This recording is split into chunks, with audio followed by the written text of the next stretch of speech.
Episode 9, Chapter 8, Jurassic Park's Got Nothin' Oh. Chapter 8, Jurassic Park ain't got nothin' on this. Chrono? Darkness. Chrono. Damn it, I wanna sleep. Wake up, Chrono, before I freeze you to the bed. That was new. Might as well. Chrono opened his eyes to see Marl smiling down at him. He was back in his bed, at his house, in True's village, in 1000 AD. What they? About time. Marl frowned. Now, are you gonna get a job today? We can't keep sponging off my dad forever just because I'm the heiress apparent. Chrono just stared at her. Okay, what the hell is going on here? Chrono. Get your butt out of bed already. You know, I think this is a hallucination. Everything began to turn dark again. Yup.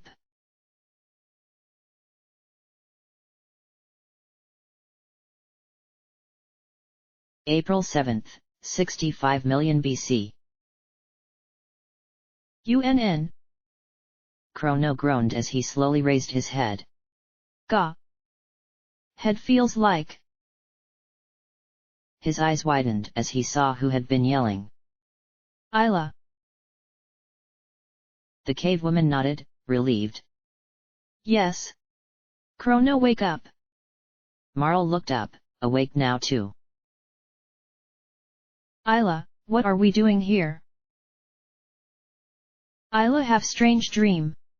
Old man tell Isla to go to Mystic Mountains. Everybody there, hurt. Isla carry back. You been here unconscious for a week. Frog groaned. Arg. Who be this lady? Isla looked at him. Yummy frog. For Isla eat. She joked. Frog rolled his eyes, not in the mood for laughing. Sigh. Perish the thought, lass. Whither the blue-haired one? Isla shook her head. Only find you. Blue-haired one more tasty. Frog sighed. He hath escaped me again. Isla grunted. Whatever. You all rest now. Heads hurt bad. Chrono winced again, rubbing his cranium. Yeah, you're probably right. ZZZ. The next time he came to, Isla was gone. Instead, Chrono was standing guard. The caveman grinned as Chrono got up.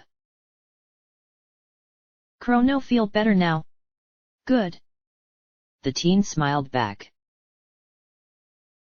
Hey, Chrono. Yeah, I'm better. Say, where'd Isla go? Chrono's grin faded away into a worried frown. Isla go to Laraba village. Reptites planning final battle. What? Marl yelped as she got up. The reptites are still kicking. Chrono nodded grimly. Yes. Azala very smart, divide his forces. Reptite lair only had part. New lair, over in lava pits. Ioka villagers no can attack. Frog winced as he felt the lump still on his head. Ack. Lava pits? Even I couldst not cross those. Chrono blinked. Why frogman talk funny? Frog glared at him. Speak for thyself, Neanderthal. Chrono growled back. You want fight, Chrono? Chrono stepped in between them, waving his arms. Hold it, Hold it, there's no sense in trying to kill each other. The reptiles are the ones we have to worry about. Frog slowly nodded. Plus, Magus hath disappeared. It may have been that he was killed by the gate on his wounds, but I doubt it. Now, we... The night was rudely interrupted when another caveman rushed in, smashing into Chrono, who grabbed him by the arms and shook him roughly. Igu! What I tell you about no coming in here? The other caveman was frantically gibbering. Kee I know. Northwood burning. What? Chrono screamed and ran out, followed by Igu. Chrono groaned as he helped Marl to her feet. Ay. Never a dull moment here. Let's follow them. Frog nodded. Very well. If these reptiles are as villainous as you have told me, they shall taste my blade. Ioka village was in a frenzy. The cavemen were all running around, yelling unintelligibly at each other. Chrono groaned, watching a pair whack each other over the heads with thick wooden clubs. As a guy with a long red beard walked up, Chrono waved him over. Hey, could ya tell us where Chrono went? The caveman stared blankly. Chrono groaned again. Chrono? Where Chrono? The caveman wordlessly pointed towards a large forest to the northwest, which appeared to be on fire. Without another word, the three heroes charged off towards that forest. By the time they arrived, the fire was already out, but the damage had been done.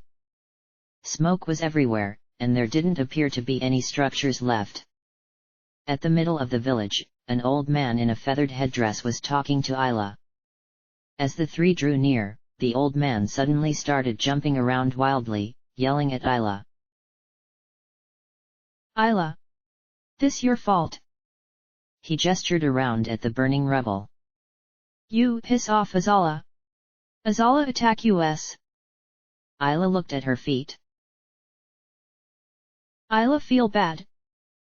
The old man was not placated. Now, all men taken captive. Your Chrono too. Now what we do?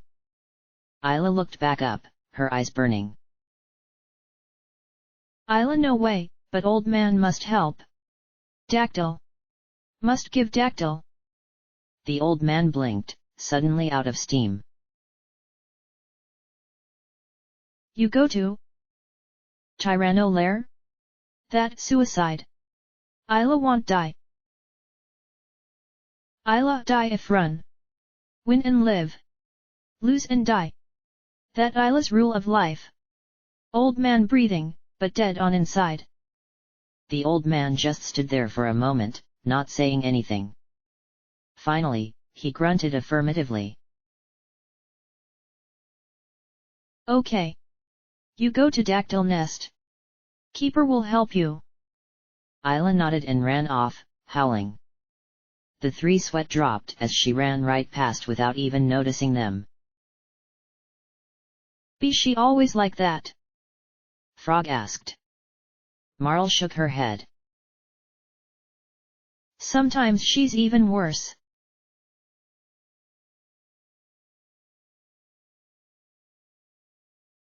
By querying the women and children in the ruins, they found out that the Dactyl Nest was on top of a single mountain to the north. They soon found the only mountain that was not connected to any others and started up it. Or, they would have, if a winged ape hadn't jumped in their way. Gah! Out of our way! Chrono yelled. However, the ape did not seem too interested, as it picked up a large boulder. No, wait. A schist! Marl yelled as the ape threw it at Chrono. It hit him right on the head, then crawled away, wanting no further part in the mess. Frog looked at Marl. Shall we try that combined magic attack again? She smiled. Why not? Ice water. A bubble with ice crystals inside appeared and floated above the ape. Chrono vaguely recalled seeing them try it on Magus, but it didn't really work, as he recalled. The effect was better this time. When the bubble snapped, the ape was buried in ice chunks. A moment later, they dissolved, but the ape was a cold blue statue. The three walked past it, up the mountain. There were no more incidents until they found a ladder. As they climbed up it, a pair of yellow lizards with wings swooped down, screaming. A lightning and another ice water knocked them out of the air. The next obstruction was 3 schists. They just stood there, blocking the path. Chrono growled. Looks like more fighting. Marl stopped him. Hold on. I wanna try something. She stepped up to the schists. Hi. Do you mind getting out of the way? We really need to pass through here. The schists just looked at her for a moment, then, silently, the center one got up and moved back, clearing the path. Marl grinned at the guys, who wore expressions of disbelief.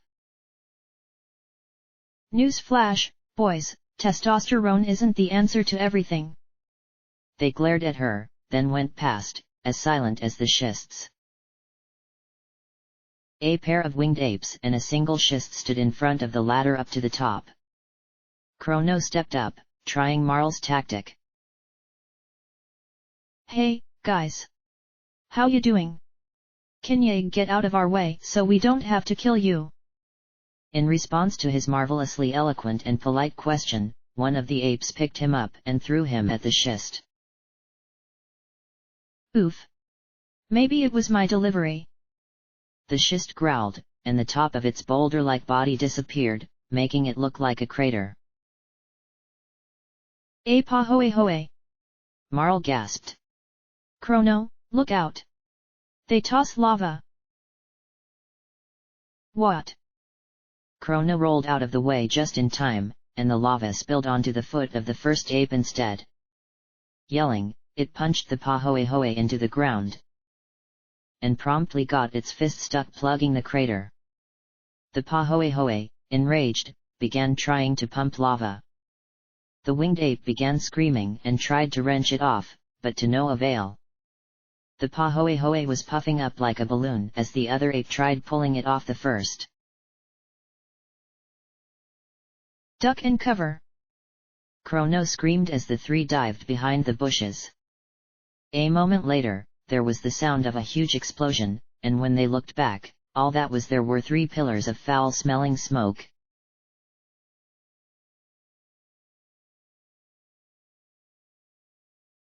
The keeper had given Isla the whistle and gone back into his cave, and Isla was at the peak.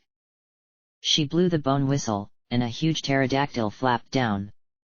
She heard a noise behind her, and whirled around to see the 3 heroes running up behind her. Chrono. Marl. Toad. That's Frog. Chrono stifled an argument by speaking up. Isla, we're coming with you. Isla shook her head. No. Too dangerous. Maybe die. Marl stood next to Chrono. We can do it, Isla. We helped you before, and we'll help you again. Frog walked forward as well. Lass, I do not know ya well, but any friend of Chrono's is a friend of mine. And this Isla sounds to be a most uncouth villain. Isla smiled. Isla have strong friends. She frowned. But they're only 3 dactyls. Not enough for all. And dactyls cannot fly for long distances with 2 people. Marl sighed. I was getting tired anyways. You guys go ahead. I'll head back. She took out the white orb. Hey, Specchio. Send one over. To everybody's amazement, a small gate appeared in front of her. What they? Chrono yelled. Marl smiled. Temporary gates. Specchio thought of it while you guys were in Magus's place. They only last 10 seconds, though, so I gotta go. As she stepped in, it disappeared. Isla was staring at the gate, then at the two guys. Frog blinked.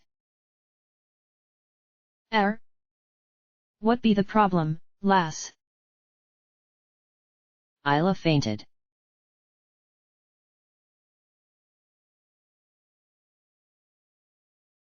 As they flew to Azala's lair, Chrono and Frog told Isla about the adventure thus far.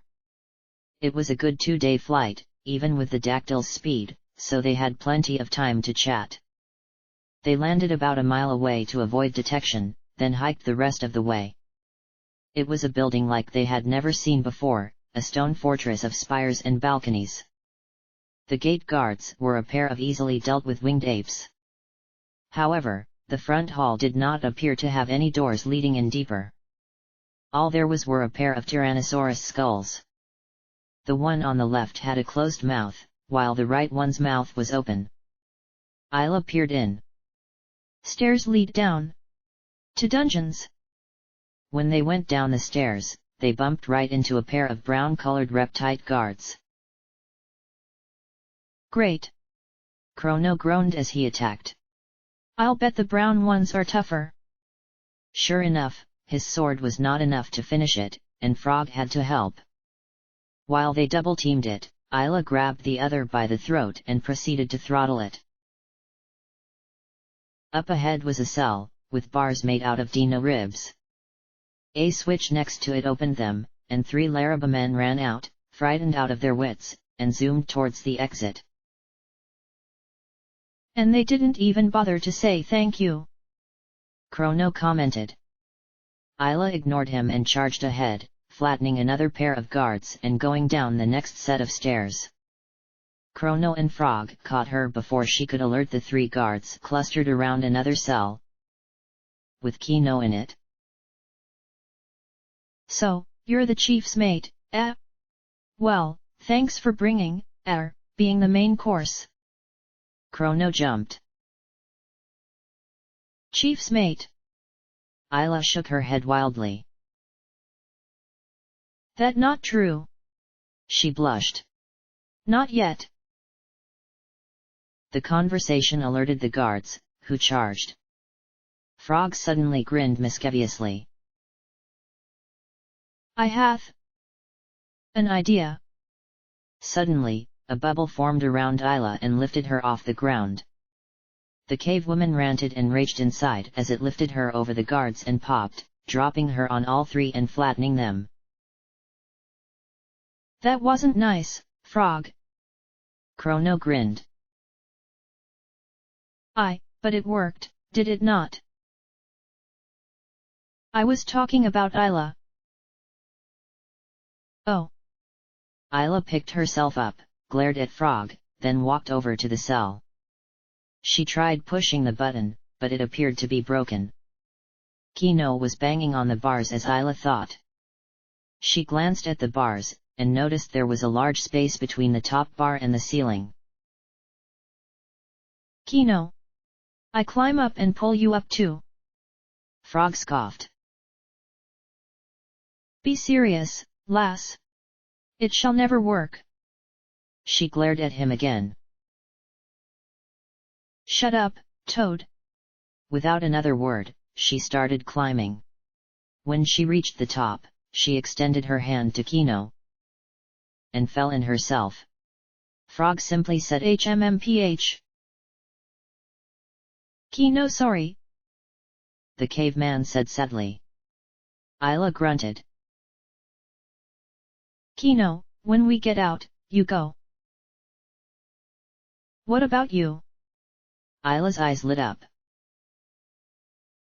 Me find Azala. Put end to this once and for all. Chrono stared at her incredulously, then struck a brave pose. Chrono, help. She shook her head.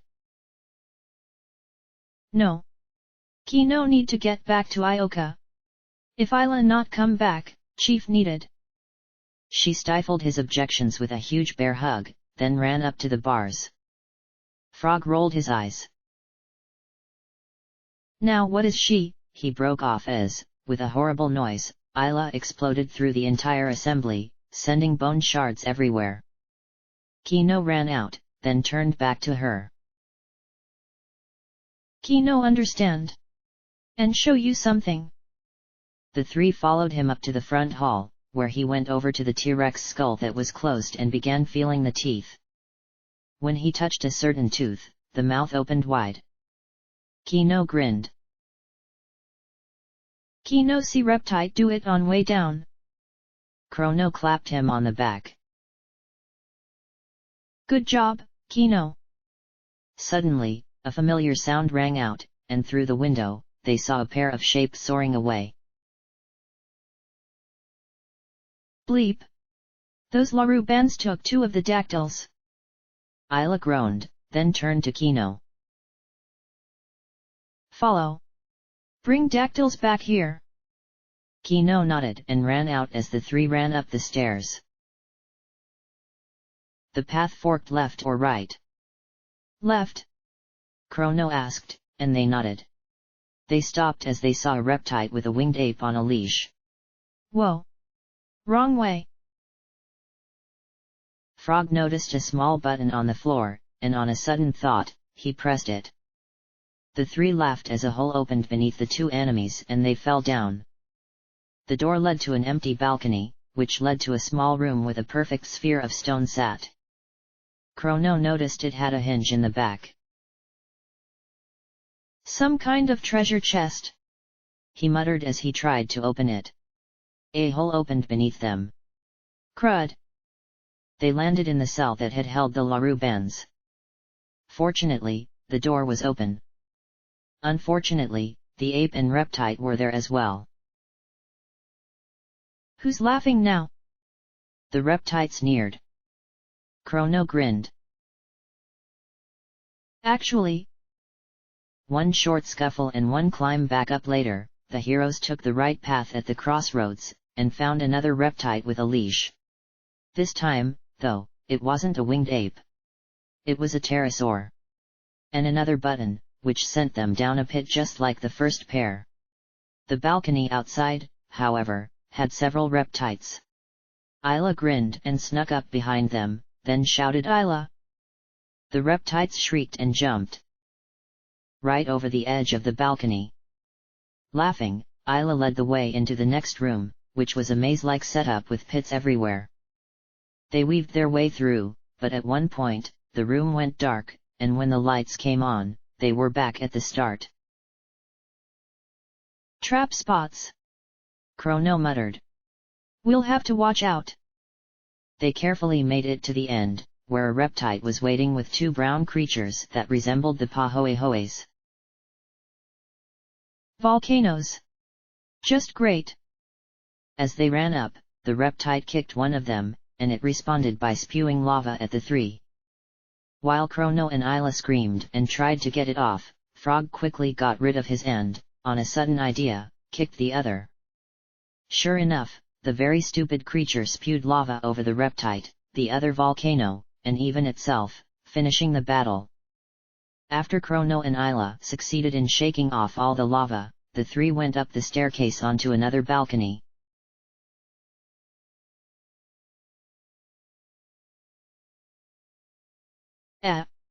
Azala's meditation was interrupted by a pair of dactyls shrieking past, followed by a third. The apes. Azala glared as he noticed that they were being ridden by the prisoners, which meant the original attackers were still here. He looked over the edge of his perch on top of the highest tower, and sure enough, there they were on the 3rd floor balcony. It was Isla, that red-haired brat, and some kind of frogman. Stupid apes. I think I'll have a little fun. Teleportation. In front of Azala, a pterosaur appeared, roared in panic, then fell. Mwahaha. I'd better go see how my pet is doing.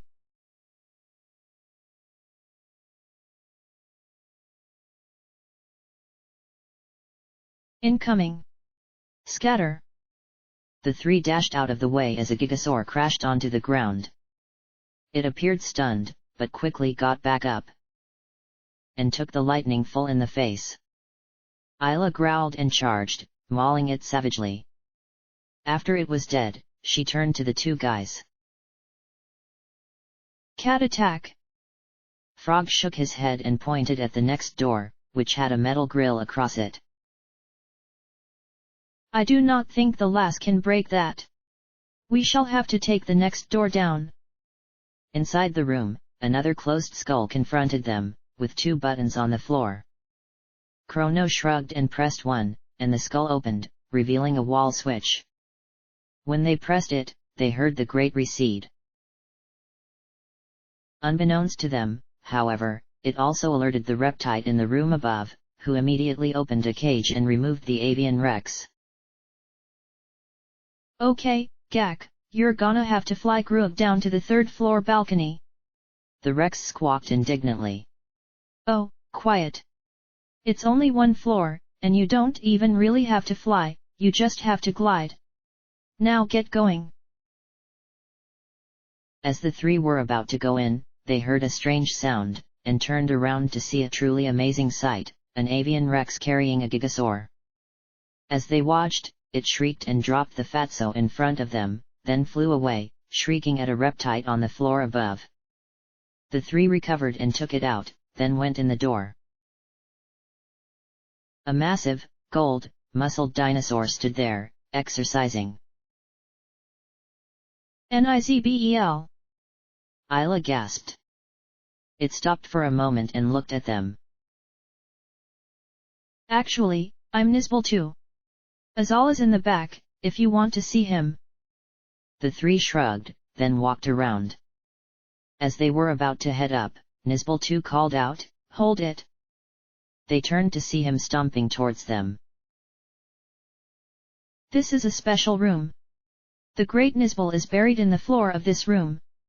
And unless I'm mistaken, you are the mugs who killed my dear old dad. He's hostile. Isla, get him. Isla attacked with a cat attack that completely failed to pierce Nizbel II's skin. He laughed. You think those pathetic attacks can pierce my armored hide? Yeah, right. How did my dad lose to you? Chrono grinned, remembering. Like this. Lightning too. Gyyyyyah. That hurt like hell. Indeed, Nizbel II's skin had paled, and looked thinner. Frog drew the mass immune and jumped high into the air. Leap slash. He fell, sword first, and his sword smashed into Nizbel II's back. The dino threw him off, and his skin looked a little thicker. Stupid apes! Take this! He flexed his muscles, and an earthquake slammed all three. Chrono groaned. Huh! He's stronger than his dad. The lightning decreases his defense, but it doesn't stun him. Isla growled, then ripped some chunks out of him with another cat attack. Afterwards, his skin was back to normal. Chrono sent off another lightning too, but after absorbing it, Nizbel just grinned evilly. Playtime is over. Kyyyyyah. The electrical energy poured out from his skin and washed over them. Chrono crumpled, but Isla and Frog glanced at each other before acting. Isla blew a kiss, but Frog's tongue snatched the pink wave out of the air and pulled it in. He then started spinning around, and as he did, a large ring of the pink healing power washed over all three of them. Nizbel too was not impressed as he rammed them all with a bull-like charge. Frog turned to Chrono. Sir Chrono, prepare a lightning too, but do not cast it. Chrono nodded. Okie dokie. Frog leaped into the air with another leap slash. As he plummeted towards Nizbel too, he yelled, "Now!" The sword ripped into Nizbel too, but this time, Frog left the sword in his back. The lightning too changed into a series of thick white bolts that were all drawn to the sword, and coursed directly into his bloodstream. There was a blinding flash, and Frog caught the spinning mass immune out of the air. A black mark on the floor was all that remained of the mighty Nizbal II.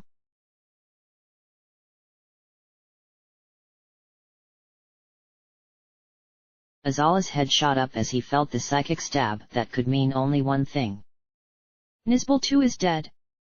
The reptile leader quickly teleported up to his meditation perch. Sure enough, the apes were on the 4th floor balcony. Gyarg! Eat this! Teleportation! A pterosaur appeared and fell just like the one before had. Azala watched with growing dismay as they easily took it out. Confound it!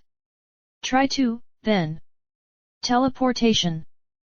As the pair of dinos fell, Azala teleported himself to his throne room. If the apes made it past, he'd have to be there.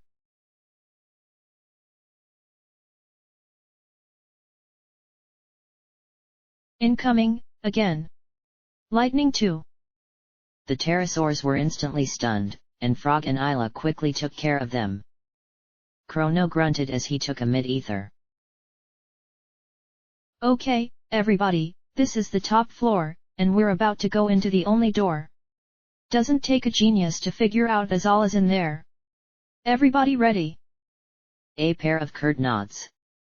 Okay, then. Let's go.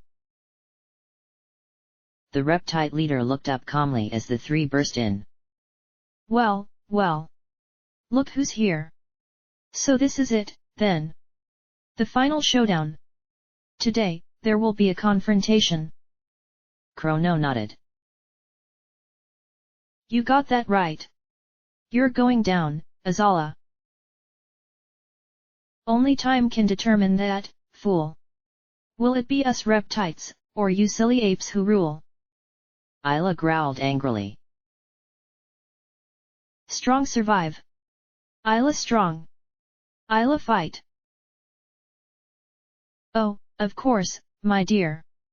I knew that you would fight from the moment I started flinging pterosaurs at you. But I do not fight alone. A huge, massive, roar rang through the room. Azala grinned evilly. Hear that lovely voice? You'll soon become the best of friends. We're waiting for you. Before anybody could stop him, Azala leaped out of his throne and vanished through a door behind it. The three ran after him and collided in a three-way pile-up. After a few moments of recovery, they got back up and went through the door, this time succeeding. The door led out to a long bridge, extending to a solitary tower behind the lair. As the three ran down to it, they saw that the front of it on their level was a huge opening. A pair of baleful red eyes glared out from it, and Azala stood on the upper right rim of the opening, facing away from them. Red Star Fall. As he chanted, they saw a very noticeable red star, showing even in the day. Stain the earth. Red. He turned around, and they saw on his face a kind of hopeless despair, mixed with an insane resolution. The stars have foretold that the reptiles will fall this day. However, we shall not simply hand the earth over to you. He blew a whistle, and roaring, a thing came out. It was a huge Tyrannosaurus Rex, bound in a metal harness. Azala laughed as he jumped onto its right shoulder.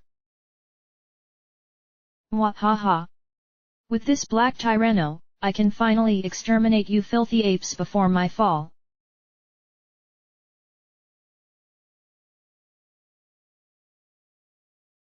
Azala opened the fight with a scream of psychokinesis. Isla rose into the air and began moving around, performing weird movements. Azala laughed as he threw her around wildly. Spire! The blade sunk into his head, and the electric blast blew through him. But when Frog removed his blade, Azala still lived. Why you? Teleportation. A large boulder appeared and fell onto Chrono, then tumbled off the edge. The black Tyranno roared and spat a glob of fire at Frog, drawing Azala's attention to the night. And for you? Telepathy. An orange circle of light appeared around Azala, and Frog pitched forward, asleep. Gah! Chrono groaned. Now we can't use Spire. Chrono! Isla yelled. Lightning on me! What? Just do. Chrono shrugged. Your funeral. Lightning. As the bolt hit Isla, she grinned and turned bright yellow, then charged at Azala. What they? Azala never finished the exclamation, as Isla jumped at her hated enemy and mauled him, unleashing the electric power at the same time, and blew him, screaming and writhing, into the darkness of the opening. The Black Tyranno did not take the loss of its master well, blowing another gout of fire at Frog and waking the noble knight. Ack! I'm on fire! Water! As Frog doused himself, the Tyranno's mottled black skin turned a pale grey, like Nizbal's had. What's it doing? Why would it lower its defenses? Chrono wondered. Mayhap it be storing energy. Yeah, that's gotta be it. Isla, let's hit it with another volt bite. The cavewoman took the lightning, then went straight for the throat. Unfortunately, the Tyranno managed to twist its head, and Isla hit it on the chest instead. Frog followed it up with a leap slash. And the Tyranno still waited. Crud! Guys, I think you had better get ready. I get the feeling this is gonna hurt. And it did. The Black Tyranno opened its maw and began belching a huge, continuous river of fire that washed over them all. When it was over, they were all standing, but were badly hurt. Gah! Sir Chrono, Lady Isla, use Volt Bite again. Heal. After the golden sparkles had cleared, the electric attack was used again, but the Tyranno managed to protect its throat a second time. Frog wound up for another leap slash, but the Tyranno grabbed him out of the air and began chewing. Frog! Isla, another one, quick! The third volt bite forced the huge dino to drop its meal and concentrate on the attack. Frog, here! As Chrono spilled a mid-tonic over the amphibian, the damage from the Tyranno's mauling was healed. The enemy's skin, which had darkened after the super attack, paled again. Damn it! Why won't it die? Another volt bite and leap slash failed to stop it, and it prepared to unleash the attack again. As it started, Chrono hit Isla with one more lightning, and the cavewoman leapt straight for the opening maw. She landed, then blew the electric power towards the throat, where the fire blast was emerging. Isla barely managed to jump out as all the flesh on the Tyranno's head exploded, and the remains oozed down the skull like melted tar. The rest of the body teetered and fell, dropping 4 stories off the bridge to the ground below, leaving only the battered and broken Azala to crawl out, defeated at last.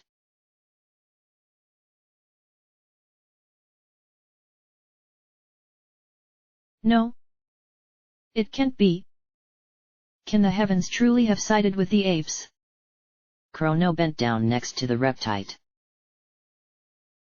Azala, tell us. What did you do? The most foolish thing possible. I summoned death from above. It shall scour the plains with fire, destroying and consuming. Then, the burned-out plains will slowly freeze, ushering in a long, cruel, ice age. He began laughing bitterly. Mwah ha ha. What a treat! You'll wish you had gone with us. Isla looked at her feet. Lavos. Chrono jumped. Lavos. Isla nodded. La mean fire. Vas mean big. She looked at the red star, which had grown much larger. Azala followed her gaze and slowly nodded. Yes. That is it. But you will survive. The heavens have told me so. He slowly looked at them all, and his eyes widened. Yes. You shall do more than survive. Now, I can see things that I could never before. I truly am a fool. Chrono blinked. You're not the first person we've met who said something like that. What does it mean?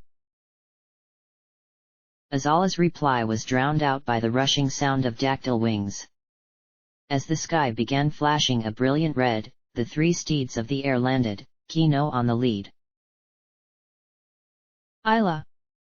Isla turned to Chrono. Chrono. You bring dactyl for us. Chrono and Frog hopped on a dactyl each. Isla jumped on the same one that Chrono had come on, and the caveman was looking down at the fallen Azala. Chrono. As soon as Isla yelled, Chrono jumped back on the dactyl. Isla jumped off. Now what? Chrono moaned, face-palming. We're dead if we don't hurry up. Isla ran over to Azala. Azala. Come with. Dactyl can carry 2 for short lengths. Azala looked at her as if she had just asked him to eat pterosaur dung. Absolutely not. The heavens have foretold that the reptiles shall end this day, and I will not abandon my people. We fought well. Remember us for that, Isla. Azala. We remember reptiles. She jumped back on her dactyl, and Azala called to them all. The future.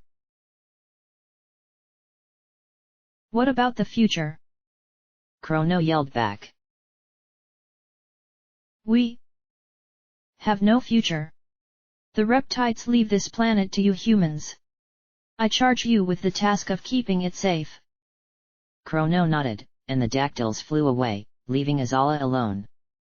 The fallen reptile lord looked up to the sky. Now I know why the heavens were partially clouded before. This knowledge is too dangerous for anybody who is going to live. All I can do now is hope. As Azala looked at the star, descending now at an incredible rate, he reflected on his life. Now it blotted out the entire sky, and Azala only wished for a swift end. And Lavos gave it to him.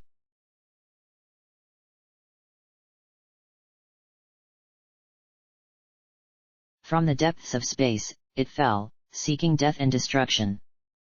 Spiraling madly, it sought out the smell of what it needed. For a moment, it seemed it would miss Earth. But no, it feels Azala's summons and makes a left turn, and heads straight for the planet. Down it goes, heading for the place of the signal, the Tyranno lair.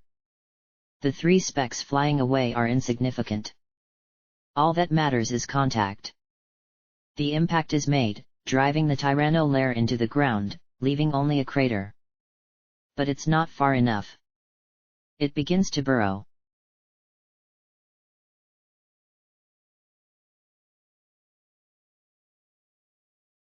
The 3 heroes stood, open-mouthed, staring at the huge crater that was all that remained of the Tyranno lair.